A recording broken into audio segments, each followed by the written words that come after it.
Bismillahirrahmanirrahim. Assalamualaikum warahmatullahi wabarakatuh. Nama saya Anissa Nurutani dari kelas 2E Prodi Pendidikan Agama Islam. Di sini saya akan mereview mata kuliah Islamic Worldview. Di sini kita akan membahas yang pertama bab 1 yaitu pengertian Islamic Worldview, yang kedua konsep Tuhan, bab 3 pengertian Islamic Worldview, yang kedua bab 4 integrasi iman dan kesucian, bab 5 mewaspadai diabolisme, bab 6 konsep alam, seni dan kebudayaan dalam perspektif Islam, dan bab yang terakhir adalah konsep adab dan aktualisasi. Kita akan membahas bab yang pertama yaitu tentang Islamic Worldview. Definisi dan ruang lingkup Islamic Worldview.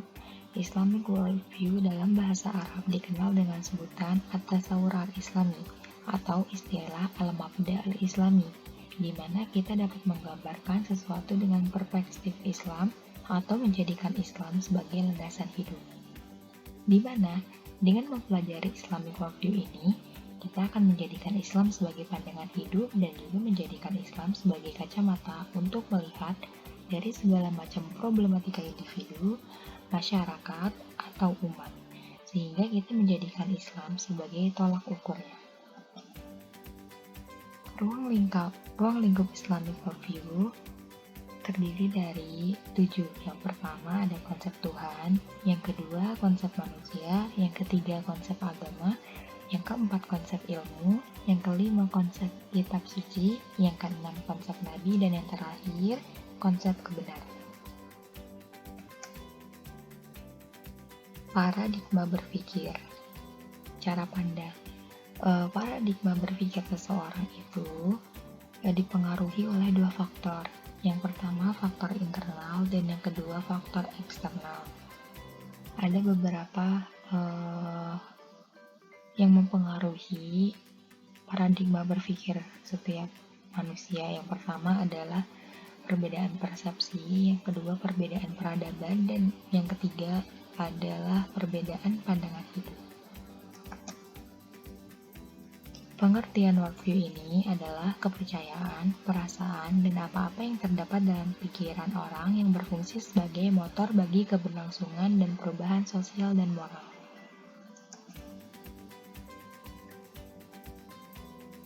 Menurut Al-Maududi, Atifal Al-Zayin, Sayyidakut Nauqib Al-Atos, pandangan hidup Islam adalah akidah fikriyah atau kepercayaan yang berdasarkan pada akal, yang asasnya adalah keesaan Tuhan, tauhid atau syahadah, yang terbentuk dalam pikiran dan hati setiap muslim yang berpengaruh terhadap pandangannya tentang keseluruhan aspek kehidupan, terutamanya tentang realitas dan kebenaran.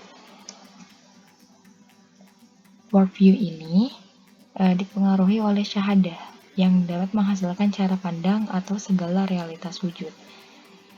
Dan konsep yang kedua itu menjadikan Islam sebagai cara pandang untuk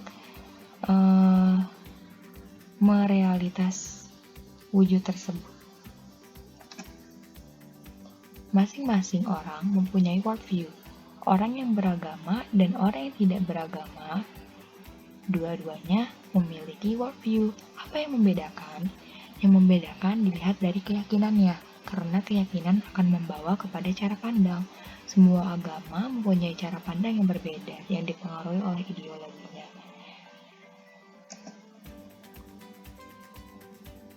Di sini terdapat pendidikan penyelidikan, yaitu kepercayaan, tradisi, agama, dan kebudayaan. Beralih ke bab yang kedua, yaitu konsep Tuhan dalam perspektif Islam. Konsep Tuhan dalam perspektif wahyu dan budaya itu berbeda. Jadi, konsep Tuhan dalam perspektif wahyu dan budaya itu tidak bisa disamakan. Yang pertama, Tuhan itu ahad, esa tunggal, tidak diduakan, itu sebuah keyakinan kita. Tuhan yang disembah umat Islam dengan orang musyrik itu berbeda. Perbedaan itu didasarkan kepada konsep yang pertama, yaitu tauhid, yang hanya mengesahkan Allah. Jadi Allah itu tunggal, ahad, tidak trinitas, dan lain sebagainya. Yang kedua yang membedakan itu terletak pada konsep syirik. Yang kedua, jika Tuhan dilihat bukan dari perspektif wahyu, tetapi dari perspektif budaya, akan terjadi kekeliruan dalam memahami konsep Tuhan ini. Yang ketiga, jika kita melihat konsep Tuhan dalam Al-Quran pada surat Al-Ikhlas, maka di sana terdapat Qul huwallahu ahad, yang artinya Tuhan itu ahad, Tuhan itu esa, Tuhan itu tunggal. Yang terakhir, jadi Tuhan adalah esa, tunggal, bukan trinitas, dan lain sebagainya. Dasar konsep Tuhan dalam Islam yaitu wahyu, bukan terletak pada budaya, bukan terletak juga pada kesepakatan tertentu, dan bukan terletak juga atas spekulasi akal tertentu. Jadi konsep Tuhan dalam perspektif Islamic worldview itu dilihat dari rububiyah. Beralih ke bab 3, yaitu pengertian tentang Islamic worldview yang kedua. Di sini terdapat periode Mekah ya, di mana di periode Mekah ini menghasilkan konsep penciptaan, ide tauhid, konsep etika, konsep tentang alam, dan konsep hari akhir. Karena di sini kenapa kita membahas dalam periode Mekah ini konsep penciptaan, ide tauhid, konsep etika, konsep tentang alam, dan hari akhir? Karena di sini adalah proses terbentuknya akhlak umat-umat jahiliyah. Dalam periode Mekah yang kedua ini telah berkembang menjadi ada konsep ibadah, konsep ilmu, kenabian, dan konsep din, konsep agama. Setelah periode Mekah yang pertama dan yang kedua, beralih ke periode Madinah ini, di mana banyak kaum jahiliyah banyak yang berhijrah, dan di sini tersusun konsep jihad, konsep ummah, konsep ukhuwah, dan konsep daulah. Naqib al-Atos berkata, konsep tentang hakikat Tuhan, konsep wahyu Al-Quran, konsep penciptaan, konsep jiwa, konsep ilmu, konsep din, konsep kebebasan, nilai dan kebijakan, konsep kebahagiaan, dan lain-lain. Di bab 4 kita akan membahas tentang integrasi iman dan kesucian. Integrasi antara akidah dan tazkiyatun nafas, di mana tazkiyatun nafas ini berarti penyucian jiwa atau penyucian diri.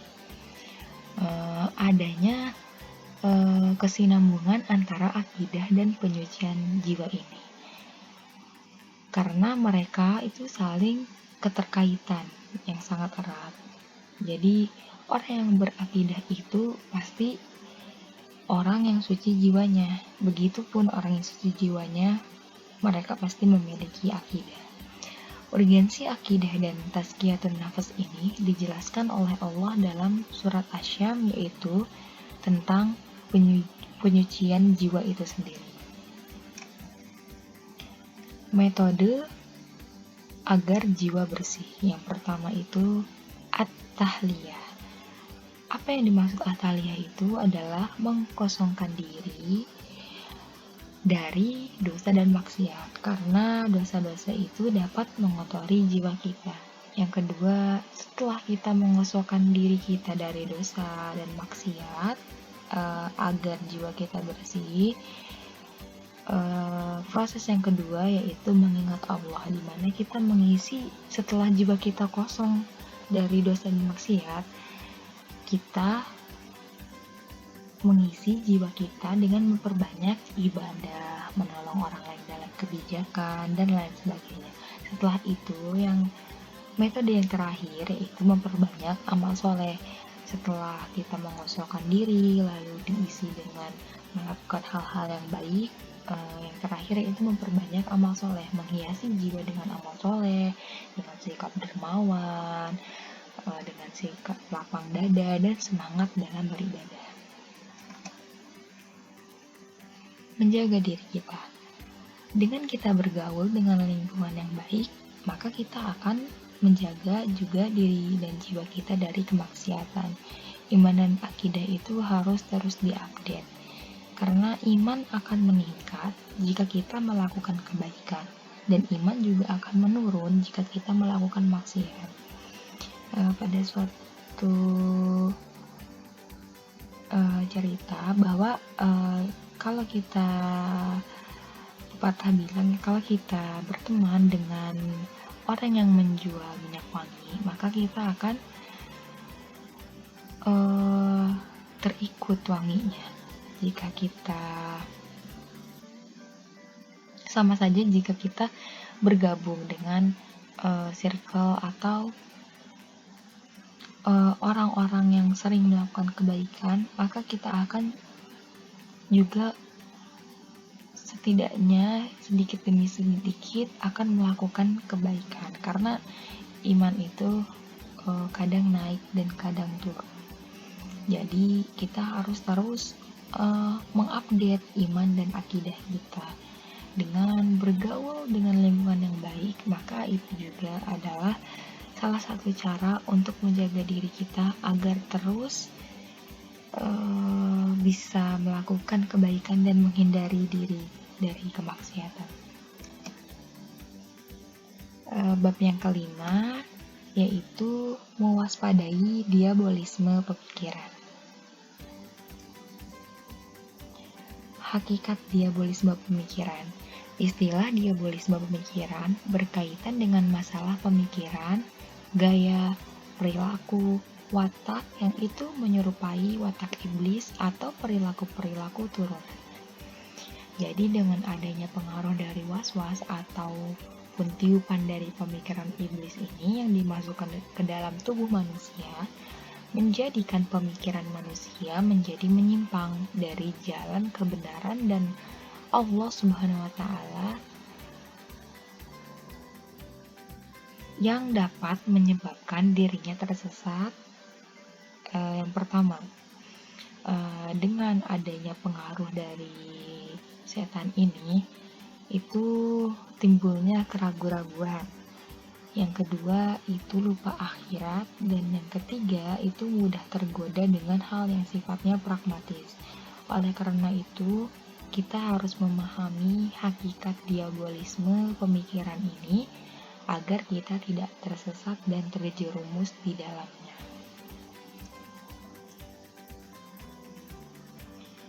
Di sini terdapat faktor-faktor yang membuat orang tersesat. Yang pertama itu syahwat. Yang kedua, terjebak oleh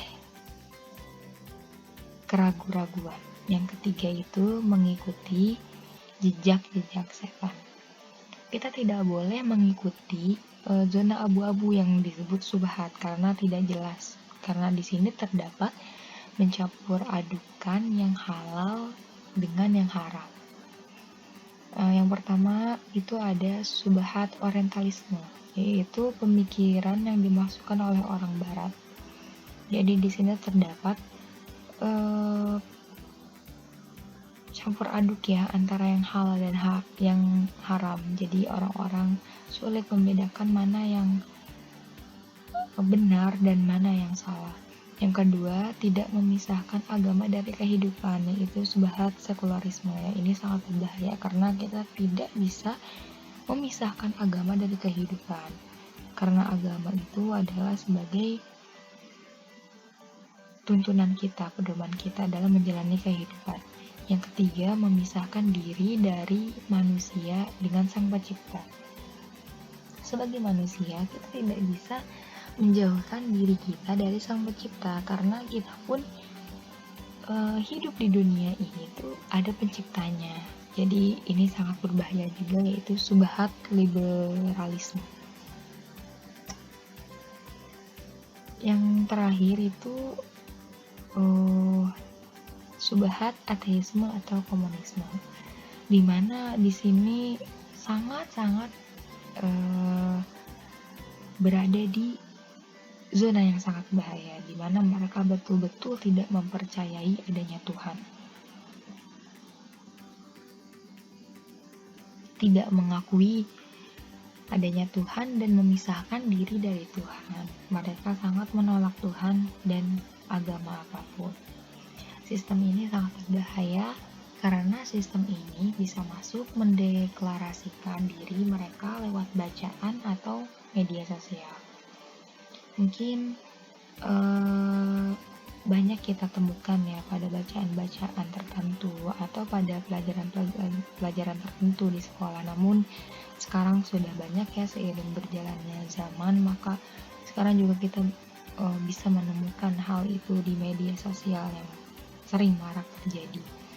Karena pemikiran ini dipikir melalui akal secara logis, maka kita harus berhati-hati.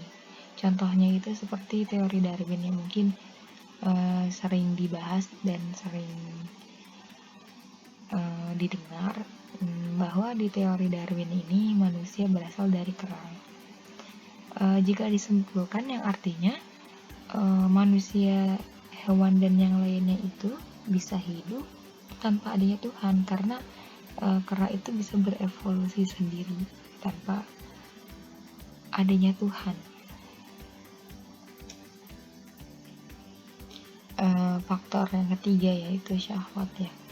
Syahwat itu adalah kesenangan yang diinginkan manusia, suatu hal yang lebih condong kepada sifat pragmatis, walaupun syahwat itu Allah ciptakan untuk keberlangsungan hidup manusia. Tetapi kita harus mengendalikannya dengan syariat. Kita harus mengendalikan, walaupun Allah menciptakan syahwat untuk keberlangsungan hidup manusia, tapi kita harus berpegang teguh kepada syariat. Jika tidak kita kendalikan, bisa jadi kita tersesat, seperti termaksud sikap ria, sombong, ujub, nifak, syahwat. Hal seperti ini bisa merusak jika kita tidak menyadarinya, jika kita tidak berhati-hati. Karena sifat-sifat seperti ini tuh terkadang di kehidupan itu tidak terasa bahwa kita sering melakukannya.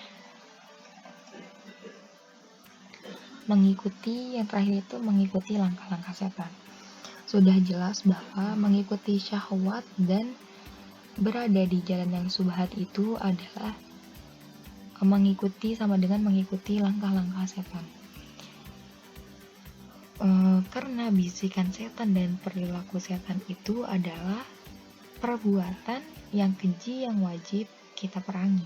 Karena jika kita tidak perangi, maka hal tersebut akan terus terjadi dan kita lakukan di kehidupan sehari-hari. Bab ke-6 yaitu konsep alam, seni, dan kebudayaan dalam perspektif Islamic worldview.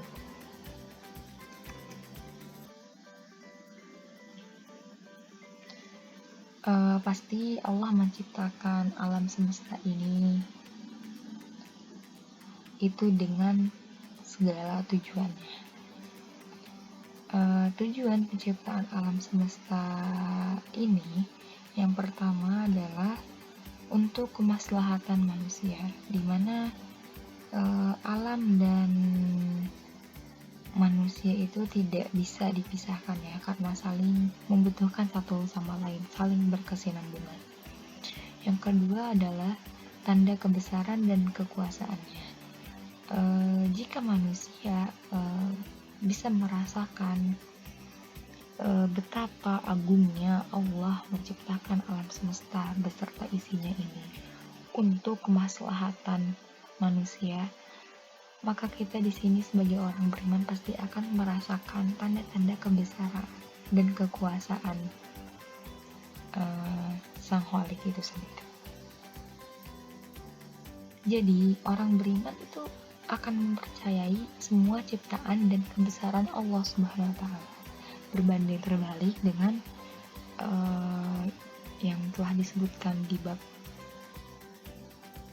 sebelumnya, bahwa di teori Darwin itu tidak mempercayai akan adanya Tuhan ya.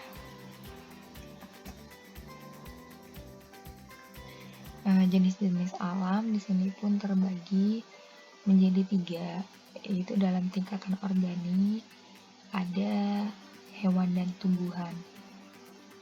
Di tingkatan rohaniah dan gaib juga Allah menciptakan adanya malaikat dan jin yang tidak bisa kita lihat oleh mata kita. Yang ketiga yaitu ada tingkatan sosial dan rohaniah, yaitu manusia kita sendiri. Keterkaitan alam, seni, dan kebudayaan itu tidak dapat dipisahkan. Dengan nilai-nilai Islam ini juga bisa memadukan semuanya terkait dengan alam, seni, dan kebudayaan. Karena keindahan kebudayaan harus diikat dengan nilai-nilai kebaikan. Dan di dalam agama Islam tuh semuanya bisa dipadukan asalkan tak lepas dari konsep nilai-nilai Islam itu sendiri.